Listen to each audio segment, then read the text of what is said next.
If you're not willing to go in there and face yourself, you're not gonna find anything. You're gonna live right here on surface, man, right here on surface. So if there is an ending to this world and there is somewhere to go and there's a judgment, you're gonna get there and you might see a chart. And that chart may tell you who the f you should have been.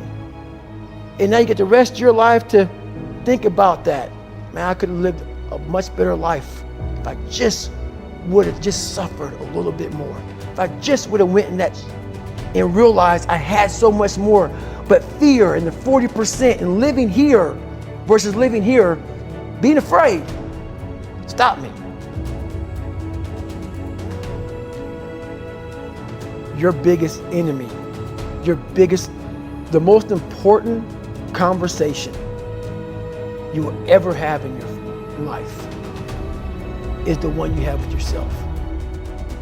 You wake up with it, you walk around with it, you go to bed with it. Eventually, you're going to act on it, whether you're good or bad. You have to. That's why the whole thing about this book I have, it's about you. It is about you. It's strictly about you finding who you are. So many people die, live 100 years, never fucking know who they are.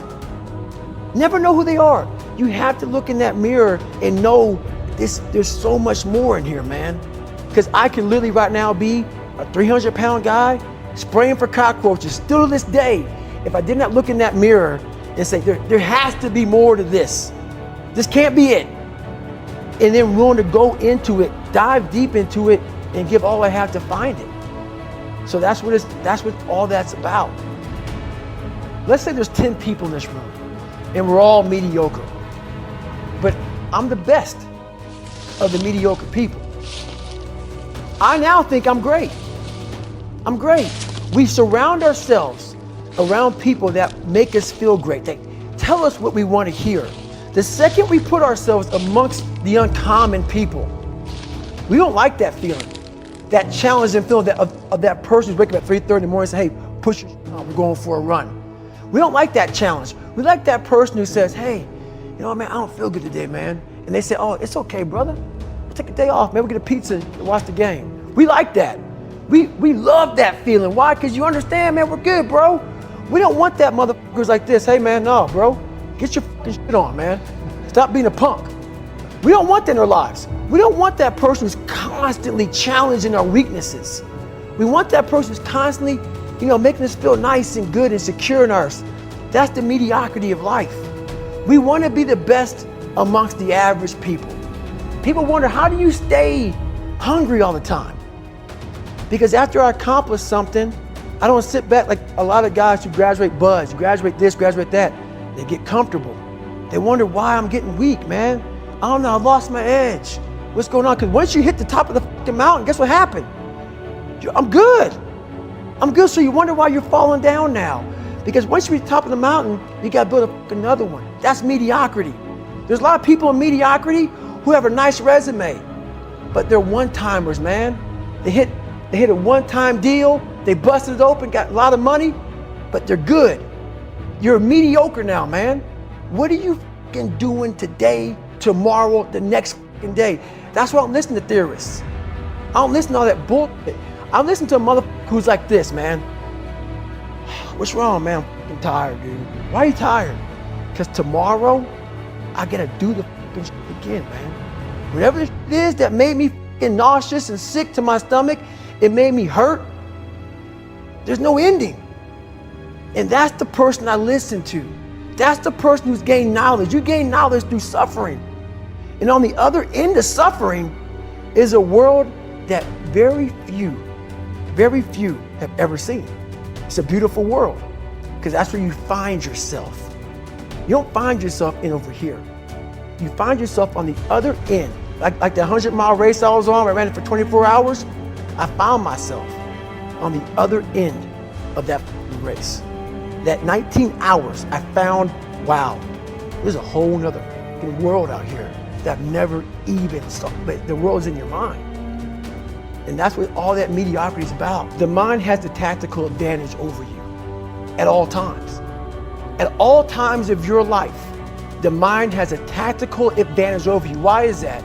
It knows what you're afraid of. It knows your insecurities. It knows your deep, dark lies. And it starts to push you away from that. It pushes you in a direction that is comfortable. The mind controls everything. So what I realized was that when I was growing up and I was 300 pounds and I got all fat and I got all insecure, I realized that my mind kept taking me in this direction. When things got uncomfortable for me, when I was facing my insecurities, I was facing my fears, my mind said, oh no, we have a tactical advantage. We need to get you, separate you from this feeling. This feeling over here, life's all about feelings. We want the happy feeling. We don't want that feeling of this sucks. If in that moment, you can answer those up questions and you are now in charge of your brain versus your brain ruling you, that's where all that stuff comes from. So the 40% rule is all of that. You get to 40%, your brain says, we're done. Let's roll, man. This is starting to get painful. This is uncomfortable. So you sit down.